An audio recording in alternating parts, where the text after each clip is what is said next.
বিশ্ব জুড়ে এখন আন্তর্জাতিক রাজনীতির কেন্দ্রে ইরানের পরমাণু অস্ত্র। ইসরায়েলের দানবীয় আগ্রাসন হাত বাড়িয়েছে ইরানের দিকেও।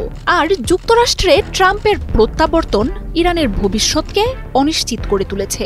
সম্প্রতি ভ্লাদিমির পুতিনের রাশিয়া এবং শি জিনপিংয়ের চীনের সাথে ইরানের একের পর এক বৈঠক সেই সম্ভাবনাকে আরও জোরালো করে তুলেছে।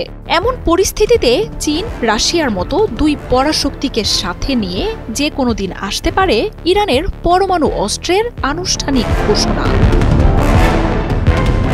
চীন, রাশিয়া, ইরান এই তিন পরাশক্তি যুক্তরাষ্ট্রের সবচেয়ে বড় শত্রু। তিনটি দেশকে দমাতে সারা বছরই একের পর এক নিষেধাজ্ঞা, হুঁশিয়ারি জারি রাখে মার্কিন প্রশাসন। এমনকি বিদায় নেয়ার কিছুদিন আগেও চীন, রাশিয়া ও ইরানের উপর নতুন নিষেধাজ্ঞা চাপিয়ে দিয়েছেন বাইডেন। এই তিন দেশকে চাপে ফেলতে প্রেসিডেন্টের মেয়াদ শুরুর প্রথম দিনই আসতে পারে আরও কঠোর ঘোষণা।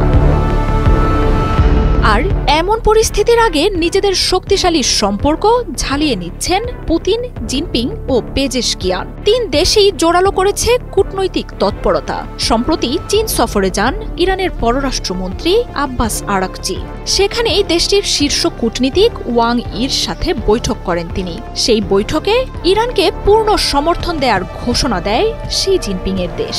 এমনকি আয়াতুল্লাহ খামেনির দেশটিতে যুক্তরাষ্ট্র ও পশ্চিমাদের পারমাণবিক কর্মসূচিকে ঘিরে হুমকি ও নিষেধাজ্ঞার কড়া সমালোচনা করেন ওয়াং ই। প্রতিরক্ষায় ইরানকে সব ধরনের সমর্থনের ঘোষণাও দেন তিনি।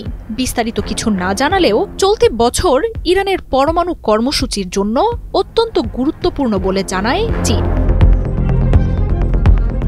চীন ছাড়াও সম্প্রতি রাশিয়ার উপপ্রধানমন্ত্রীর সাথে বৈঠক হয়েছে আয়াতুল্লাহ খামেনির দেশটির।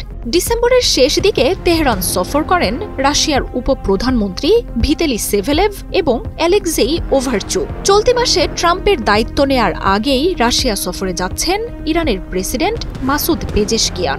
সেখানেই রুশ প্রেসিডেন্ট ভ্লাদিমির পুতিনের সাথে বৈঠকে দুই দেশের মহা গুরুত্বপূর্ণ কম্প্রিহেন্সিভ কোঅপারেশন চুক্তি স্বাক্ষরের কথা রয়েছে।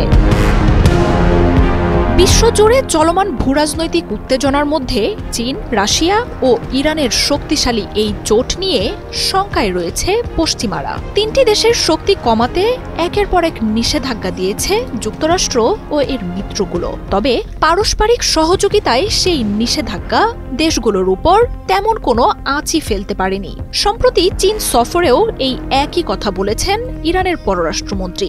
জানান, যুক্তরাষ্ট্রের নিষেধাজ্ঞায় ইরান বরং আরও স্বনির্ভরশীল হয়ে উঠেছে। চীনের সাথে ইরানের রয়েছে সহায়তা চুক্তি। চলতি মাসে রাশিয়ার সাথেও কম্প্রিহেন্সিভ সহায়তা চুক্তি স্বাক্ষর করতে যাচ্ছে দেশটি। আর এর মাধ্যমে রাশিয়ার কাছ থেকে সমরাস্ত্র সহ সব ধরনের সহায়তা পাবে আয়াতুল্লাহ খামেনির দেশটি।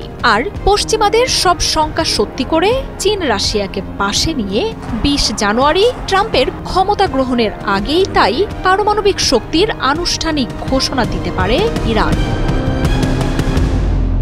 মার্জিয়া উপমা, ৭১।